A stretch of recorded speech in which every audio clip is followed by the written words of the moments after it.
విగ్రహాన్ని మార్చి నిన్న తెలంగాణ ప్రభుత్వం కొత్త విగ్రహాన్ని సెక్రటేరియట్ లో పెట్టడం మనందరం కూడా చూడడం జరిగింది.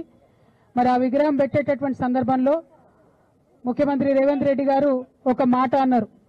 ఆనాడు యువకులందరూ కూడా టీజీ అని పచ్చబొట్టు ఓడిపించుకున్నారు కాబట్టి టీఎస్ తీసి టీజీ చేసినామన్నారు. మరి వాళ్ళ సూటిగా ముఖ్యమంత్రి గారిని మేము ప్రశ్నిస్తా ఉన్నాం. ఆనాడు ఎంతో మంది యువకులు ఎంతో మంది ఉద్యమకారులు కలిసే ఈ విగ్రహాన్ని పెట్టుకోవడం జరిగింది. ఇవాళ వేలాది గ్రామాలలో వేలాది తెలంగాణ తల్లి విగ్రహాలు ఉన్నాయి. మరి టీజీని యాక్సెప్ట్ చేసిన మీరు ఈ విగ్రహాన్ని మార్చాలని ఎందుకు అనుకున్నారో తెలంగాణ ప్రజలకు చెప్పవలసిందిగా సూటిగా మేము రేవంత్ రెడ్డి గారిని ప్రశ్నిస్తా ఉన్నాం. అంతేకాకుండా మరి నిన్న మీరు పెట్టినటువంటి విగ్రహంలో జొన్న కంకులు ఉన్నాయి, మక్క కంకులు ఉన్నాయి, ఇవన్నీ మన తెలంగాణకు ప్రతీక అని చెప్తున్నారు. ఇవాళ నేను సూటిగా అడుగుతా ఉన్నా, జొన్నలు మక్కలు తమిళనాడులో వండవా, కర్ణాటకలో వండవా, మహారాష్ట్రలో వండవా, ఉత్తరప్రదేశ్లో వండవా? మరి ఏం ప్రత్యేకత ఉన్నది నిన్న పెట్టినటువంటి విగ్రహంలో? మన తెలంగాణకు మాత్రమే ప్రత్యేకమైనటువంటి పండగ బతుకమ్మ పండగ. ప్రపంచంలో అందరూ పూలతో పూజ చేస్తే పూలనే పూజించేటటువంటి సంస్కృతి మన తెలంగాణ సంస్కృతి. కోట్లాది మంది ఆడబిడ్డలు బయటకు వచ్చి చేసుకునేటటువంటి పండగ బతుకమ్మ పండుగ. మరి ఆ యునీక్ ఐడెంటిటీ మన తెలంగాణకు ఏదైతే ఉన్నదో, మన తెలంగాణకు ప్రత్యేకత ఏదైతే ఉన్నదో అది మరి తెలంగాణ తల్లిలో నుంచి మాయం చేసి దాని చేతిలో మీ కాంగ్రెస్ పార్టీ హస్తం గుర్తును పెట్టి ఇదే మన తెలంగాణ తల్లి అనడం నిజంగా చాలా దారుణం, చాలా చాలా అన్యాయం. దీన్ని తెలంగాణ వాదులందరం కూడా తీవ్రంగా ఖండిస్తా ఉన్నాం. అందుకోసమే ఈరోజు మన అసలు తెలంగాణ తల్లి, మన ఉద్యమం నిర్మించిన తెలంగాణ తల్లి, ఎన్నో ఏండ్లుగా మన కవులు కళ్ళలుగన్న తెలంగాణ తల్లి, వారిని ఇవాళ మేము పంచామృతాలతోని శుద్ధి చేసి పూల హారతులు ఇచ్చి వారిని గౌరవించుకుంటా ఉన్నాం. అదేవిధంగా మరి సీఎం గారిని సూటిగా ప్రశ్నిస్తా ఉన్నాం. నిన్న తెలంగాణ తల్లి విగ్రహ ఆవిష్కరణ చేసినప్పుడు మీరు 9 మంది కవులు కళాకారులకు మేము స్థలాలు ఇస్తాం, డబ్బులు ఇస్తామని ప్రకటించినారు. సంతోషం మీరు గుర్తించినందుకు. మరి ఆ గుర్తింపులో మా ఆడబిడ్డలు ఎక్కడ? విగ్రహాలేమో తెలంగాణ తల్లి పేరు పెట్టిండ్రు, కానీ ఒక్క ఆడబిడ్డకు కూడా మీరు గౌరవం ఇవ్వలేదు. మా విమలక్క పనికిరాదా మీ లిస్టులో? మా పిఓడబ్ల్యూ సంధ్యక్క పనికిరాదా? మా భూమి సంధ్యక్క పనికిరాదా? మా బెల్లి లలితమ్మ మీకు గుర్తు లేదా? మా మల్లు స్వరాజ్యం మీకు గుర్తు లేదా?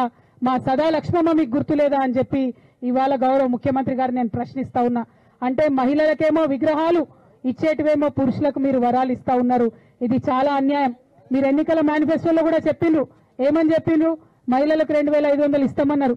ఇవాళ సెక్రటేరియట్ లో విగ్రహం పెట్టినాం కాబట్టి మాకు 2500 ఎగ్గొడతారా అని మేము ముఖ్యమంత్రి గారిని సూటిగా ప్రశ్నిస్తున్నాం. ఇంకొక మాట ముఖ్యమంత్రి గారు చెప్తున్నారు, బీద తల్లిని పెట్టినాం, గ్రాండ్ గా ఉండే దేవతలాగా ఉండే తల్లిని తీసేసినామని చెప్తున్నారు. అంటే మీ ఉద్దేశం ఏంటిది? తెలంగాణలో కూలీ నాలి చేసుకునే బీద ప్రజలు ఎప్పటికీ కూలీలుగానే ఉండాలనా? వాళ్ళు గొప్పగా ఉండాలని అనుకోవద్దా? వాళ్ళ గొప్పగా ఎదిగే అవకాశం మీ ప్రభుత్వం ఇయ్యదా? అదే మీ ఉద్దేశమా అని చెప్పి ఇవాళ సూటిగా ప్రశ్నిస్తున్నాం. ఎవరమైనా తల్లి అంటే చేతులెత్తి దండం పెట్టి ఆ అమ్మని చూసుకుంటే మనకు ధైర్యం రావాలనుకుంటారు. ఆ అమ్మని చూసుకుంటే మనకు ఇంత గొప్పగా మనం కూడా ఎదగాలనేటటువంటి ఒక స్ఫూర్తి రావాలనుకుంటారు. అట్లా స్ఫూర్తిదాయకంగా మన సంస్కృతికి ప్రతీక అయినటువంటి బతుకమ్మను ఒక చేతిలో పెట్టుకొని ఆ తల్లి ఉంటే ఆ తల్లిని మార్చి ఇవాళ మరి మీ కాంగ్రెస్ తల్లిని పెట్టుకున్నారు. మా అందరి మనసులు కూడా నొచ్చుకునేలాగా చేసిండ్రు. ఇవాళ మీ నోటి వెంట ఒక్కసారి కూడా మా ఎరకల నాంచాలమ్మ పేరు తీయలేదు మీరు. ఇవాళ మీ నోటి వెంట ఒక్కసారి కూడా బీద తెలంగాణ బీడి కార్మికుల పేరు తీయలేదు మీరు. ఇవాళ మీ నోటి వెంట ఒక్కసారి కూడా మా కమరోళ్ల పేరు తీయలేదు, మా వడ్రంగి ఆడబిడ్డల పేరు తీయలేదు. మరి మీరు సామాన్యమైన మహిళల గురించి మాట్లాడుతున్నామంటే ఎట్లా నమ్మాలి మేమని చెప్పి సూటిగా మిమ్మల్ని ప్రశ్నిస్తా ఉన్నాం. సామాన్య మహిళలకు రావాల్సినటువంటి హక్కులు ఇవ్వండి, సామాన్య మహిళల్ని గౌరవించండి. ఉద్యమ కాలంలో ఏర్పడ్డటువంటి ప్రతీకలను అవమానించే పనిని పక్కకు పెట్టి సామాన్య మహిళలకు ఇచ్చినటువంటి హామీలన్నీ కూడా తీర్చాలని చెప్పి మేము మిమ్మల్ని డిమాండ్ చేస్తూ 100% సెక్రటేరియట్ లో పెట్టింది మీరు హస్తం గుర్తు ఉన్నటువంటి కాంగ్రెస్ తల్లే. దాన్ని తెలంగాణ వాదులుగా మేమందరం కూడా తిరస్కరిస్తా ఉన్నాం. మేము ఉద్యమ సమయంలో పెట్టుకున్నటువంటి ఉద్యమ తల్లే మా తెలంగాణ తల్లి అని మరొకసారి నినదిస్తూ మిమ్మల్ని డిమాండ్ చేస్తా ఉన్నాం. ఉద్యమకారుల జోలికి రాకండి, ఉద్యమకారులను అవమానించకండి. అవకాశం ఉంటే సాయం చేయండి తప్పితే అవమానిస్తే ఊరుకోం. ఎందుకంటే మాకు ఆత్మగౌరవం ముఖ్యమని ఉద్యమించినటువంటి నేల ఈ తెలంగాణ నేల. ఈ తెలంగాణలో ఉద్యమకారులతో పెట్టుకున్న వాళ్ళు ఎవ్వరూ బాగుపడలే. ఆ విషయం మీ గురువు చంద్రబాబు నాయుడు గారికి కూడా తెలుసు. ఆయనను చూసన్నా నేర్చుకోమని చెప్పి ముఖ్యమంత్రి గారికి మేము చెప్తూ మరొకసారి తెలంగాణ తల్లి జోలికి రావద్దని చెప్పి మీకు హెచ్చరిక చేస్తూ థ్యాంక్ యూ. జై తెలంగాణ. జై తెలంగాణ.